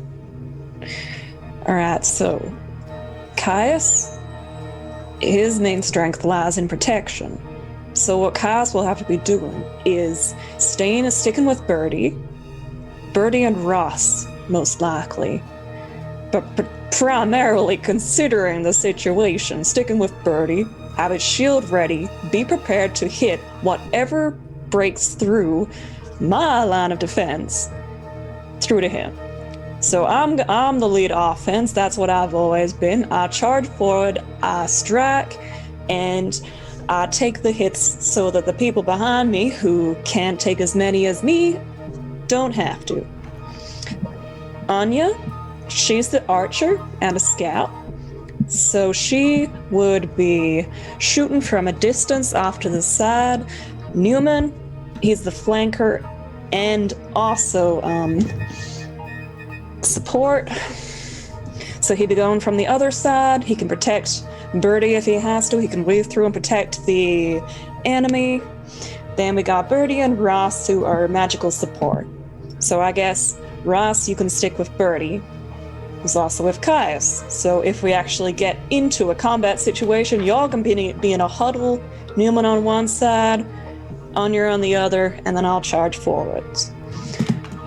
Does that sound good for if we actually end up in a straightforward battle?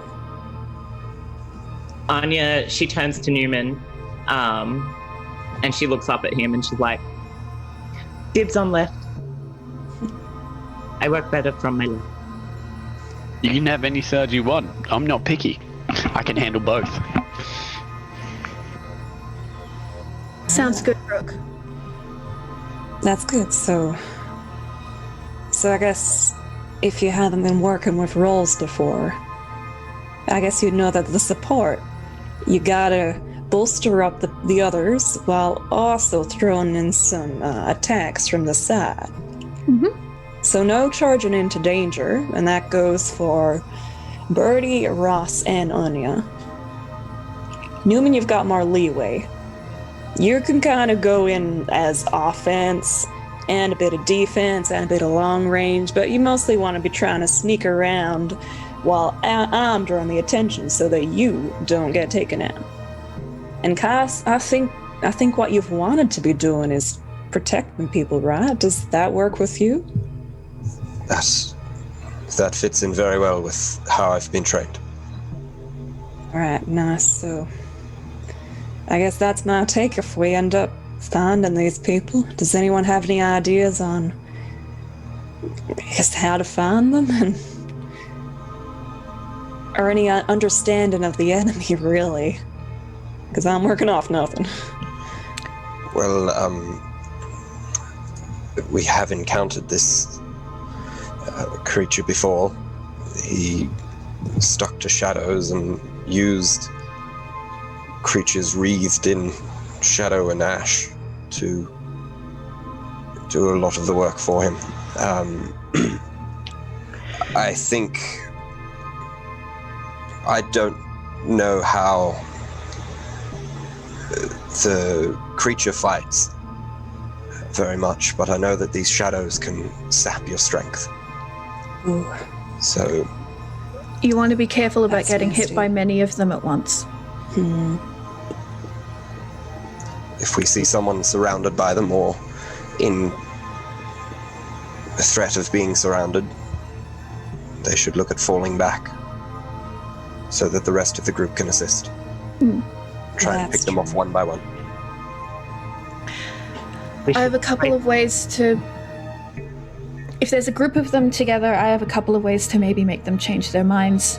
If anyone can get metal on them, I can cause damage from a distance. I don't have to run in. Okay. Throw some coins at him or something. Shoot him with an arrow? That makes more sense, yeah.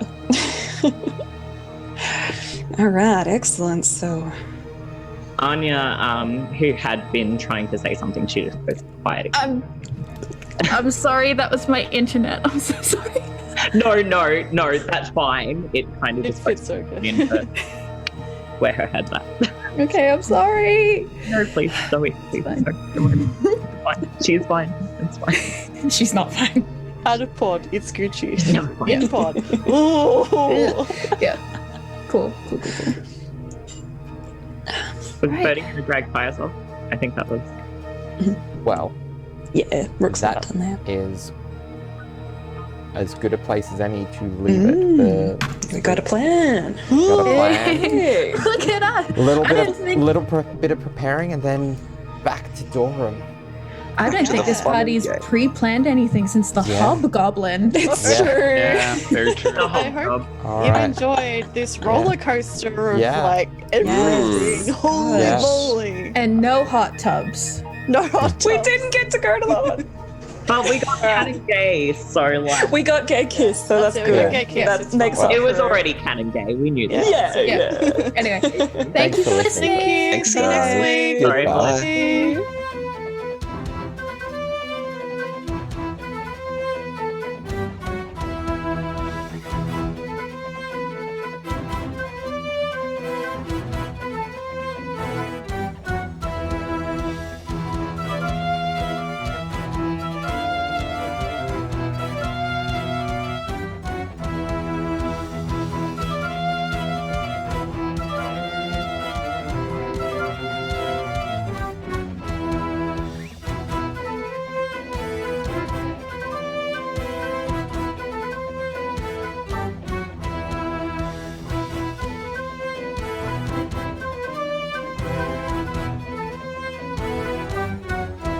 So, Joanna, did you have that plan in writing, or did you just improv that?